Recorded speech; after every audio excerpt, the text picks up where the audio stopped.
যারা নতুন এই সৌদি আরব আসে আর এই পানির কল থেকে তারা পানি খায়, অনেকে আছে না জেনে বা জেনে শুনেও তারা এগুলো পান করে। আসলে ভাইয়া এই পানি হচ্ছে সব থেকে নিম্ন স্তরে যেগুলো পড়ে, যেমন আমাদের দেশে আয়রনযুক্ত পানি আমরা পান করি, তার ভিতরে একটা কোয়ালিটি আছে। একটা হচ্ছে বেশি আয়রন, একটা হচ্ছে কম আয়রন। তো এটা হচ্ছে মনে করেন যে সৌদি আরবে যে পানিটা আছে এটা হচ্ছে যে বেশি আয়রনের থেকেও মনে করেন যে নিচু স্থানে এটা আছে। আর আমরা যে পানি পান করি মনে করেন যে একটা বোতলের দাম পায় প্রায় 8 রিয়াল, আরেকটা আছে প্রায় প্রায় 6 রিয়াল। তো আমরা টাকা দিয়ে পানি কিনে খাই।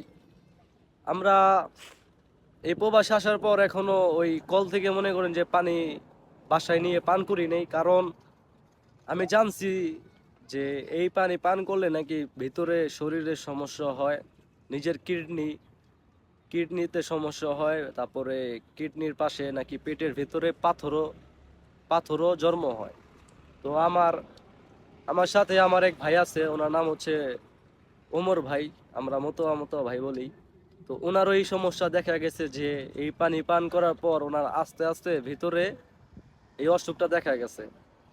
আসলে ভাই আপনি এই 5-6 রিয়াল বাঁচানোর চেষ্টা করলে ভাই পরবর্তীতে মনে করেন যে আপনার বড় একটা সমস্যা হয়ে যাবে, তখন মনে করেন যে 5-6 হাজার রিয়াল দিয়েও আপনি কোলাইতে পারবেন না।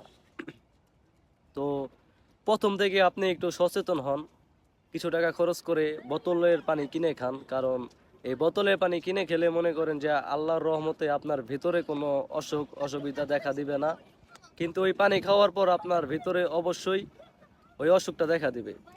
তো সবাই চেষ্টা করবেন টাকা খরচ করে পানি খাওয়ার জন্য, কারণ ভাই আপনার শরীর ভালো থাকলে পরে আপনি হাজার হাজার টাকা কামাইতে পারবেন, কিন্তু শরীর অসুস্থ হওয়ার পর আপনি কিন্তু আর টাকা কামাইতে পারবেন না। তো নিজের শরীরের যত্ন নেবেন, ভালো থাকবেন আর একটু সচেতন হবেন। আল্লাহ হাফেজ।